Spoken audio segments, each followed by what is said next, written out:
Hey friends, welcome back to another video in my Rebuilding The Sims 2 series here in The Sims 4. So today I'm working on a house from River Blossom Hills, which is the world that came with The Sims 2 Seasons. And the name of the original one is 22W175 Mountain Pass Road. Very catchy name, I know. Make sure to write that one down. But yeah, it's a pretty simple, kind of unoccupied house when you start that game. And I'll put up some screenshots so you can kind of see what the original looked like. But I decided to turn this into a fishing cabin. I thought that would work really well for this build. And yeah, I went in this very rustic, country, cottage sort of direction with it.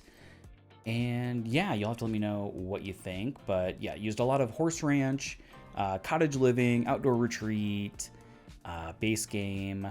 So I actually didn't use too many packs on this one, amazingly. And I built this on the hindquarter hideaway lot in Brindleton Bay. And yeah, I think technically this could be a tiny house if you wanted it to be. You would probably just have to adjust the deck so it's not its own room, so it doesn't count those tiles. But I think the house itself is less than 100 tiles if you wanted to use it as a tiny house. So yeah. And yeah, I didn't have a specific sim in mind or anything when I was building this. It's just, you know, for anyone who enjoys fishing and a little bit more rustic lifestyle. So yeah, I used quite a few windows here from Cottage Living. I think all of the windows are from Cottage Living, and then that door is from Horse Ranch. So I thought that worked out nicely. And yeah, I used the kind of this log cabin sort of wallpaper. I will switch it to the slightly different one where it doesn't have the kind of white, what do you call that? It's not really plaster, is it? I can't remember what is actually in between the in between the logs, but yeah, it's just the one that's all logs, none of the plaster stuff. But yeah, lots of wood tones in this. You know, it's very rustic, so yeah, a lot of different darker wood tones in here. I have the kind of wood burning fireplace. I ended up going with the cottage living kitchen. I believe I did try the country kitchen kit, but it didn't quite fit how I wanted it to. And yeah, just doing the wallpapers here. I used a couple from Cottage Living, and I think the other two are just base game, like the kitchen, this yellow one in the kitchen, and then the kind of floral one in the bigger area. Yeah, I would say one thing that we're kind of missing is maybe more like country themed wallpapers and whatnot. I don't know. I had a tough time picking out them because I like the ones from Cottage Living.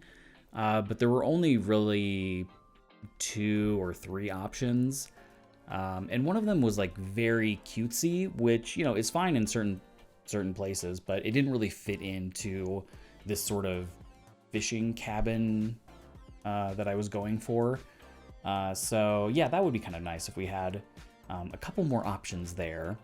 And yeah, here in the kitchen, I did mix up a little bit with the country kitchen kit with the cabinet item that is like holding all the plates above the sink. I thought that was kind of nice just to vary it up a little bit.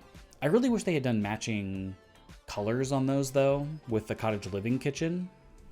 And I did play test everything, so you know it should work perfectly fine. I did notice though for some reason when they were cooking, they just would not use the counter next to the stove. Yeah, I don't know what the deal was. I moved the cabinet away and the window, and it didn't really seem to fix it. So that was odd. So I did end up moving the coffee pot over there. And then they ended up using the one next to the fridge perfectly fine. They also put stuff on the corner cabinet. So yeah, I don't know, kind of weird there, but everything else seemed to work fine. Yeah, so here in this little dining area, just a small table, put in that banquette from Seasons, and then I used these curtains from Horse Ranch, and I thought that worked out nicely. And when I was playtesting, I also had my sim self just go ahead and upgrade pretty much everything in the house. So yeah, little bonus for you. Everything is fully upgraded, minus the eco upgrades, just since those kind of like create fires and stuff. So I didn't do those ones, but yeah, everything else is upgraded for you. So yeah. And yeah, here in the living room, you know, just did a couch, this chair. I'll put in a TV also, just another activity item. I think that made sense.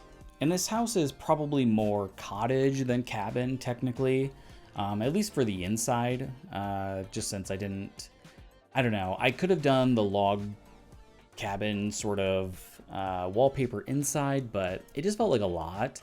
Especially with the floors and everything. So yeah, decided to just do like regular wallpapers and stuff. And I think it looked better this way. A little bit more cozy and comfortable. But the outside, I think, definitely looks like a cabin. So, you know, one out of two. That's not bad, right? And I think for my next build in this Sims 2 series, I'm going to be building a house for Alexandra Omaki. She was married to Gabe Omaki, who I've done a house for, which I'll link here if you want to take a look at that. But she moved out. She left her family to become a pirate. So I'm going to build her a house kind of near the pier area in Brindleton Bay. I think that would make sense. I've got one picked out. So yeah, probably it's kind of a smaller house, but yeah, I think that'll be really fun. I'm gonna try to, I don't know, find some way to tie in some more pirate theming. I don't really know what kind of items we have to do that, but I guess I will find out when I build that. So, yeah, make sure you keep an eye out for that. And yeah, here in this bedroom, you know, fairly simple. I used that wardrobe from Horse Ranch, which is really great. I thought that fit in really nicely. I did give them a computer, since you kind of need a computer to do a lot of different things in the game. But I just did a laptop, you know. I think this would be a great house to do as like a vacation rental too. Because I will be doing a pond here in a second, so they can come and fish and do all of that. So yeah, I think that'd be really fun. And for my Building the Worlds 10 Years Later series, the next one that I'm doing is a renovation of the Blue Velvet nightclub in Willow Creek, which in this sort of, you know, advanced timeline is now owned by Bob Pancakes, and I'm going to be turning it into a little bit more of a restaurant. Since he is a chef, he, you know, has done that for forever. So yeah, you'll have to keep an eye out for that one too. I think that'll be a lot of fun. I haven't built it yet as of recording this voiceover, but yeah, I'm excited to do that. I don't do a lot of commercial lots. I do find them a little bit more challenging than like a, you know, a house or an apartment. But yeah, that should be a good time. I'm looking forward to it. And now I'm working on the pond, which is kind of the highlight of this build. And yeah, this, you know, takes pretty much the rest of the video to do, and plus a bunch extra that I cut out. Yeah, it was a little bit of a challenge for me. I don't do a lot of really terrain manipulation, you know, at all, but certainly not ponds. So yeah, I definitely struggled getting the kind of plants and everything around the pond right. So yeah, I ended up having to cut out quite a bit because it was making me sad when I was like editing it afterward. It took forever. So yeah, now I'm just kind of doing a little bit of terrain painting. You know, I was kind of struggling on how I wanted to do this. So I just made it more of kind of like a vague path, you know, like it's been kind of trodden on, but it's not anything formal. There's no, you know, patio space or anything out here. So I think that made sense. But yeah. And my biggest issue with doing the plants and stuff around the pond is that they just don't want to stay at the correct level. They just kept bumping up to like the land height instead of the water height. So that was really annoying. You'll see that here in a minute, but yeah, I'm just kind of going around and adding in a little bit of, you know, plant growth underneath of this stilted foundation. I thought the stilted would make a little bit more sense for this. I'm not really sure why, but yeah, I don't know. I just kind of went in that direction. And I did forget to do terrain paint during the speed build, but I do add that in later. So you'll see it in the screenshots. I'll add in some terrain paint underneath all of those plants that I just did, plus more actually underneath of the house. So yeah, you should see at least some of that in the screenshots.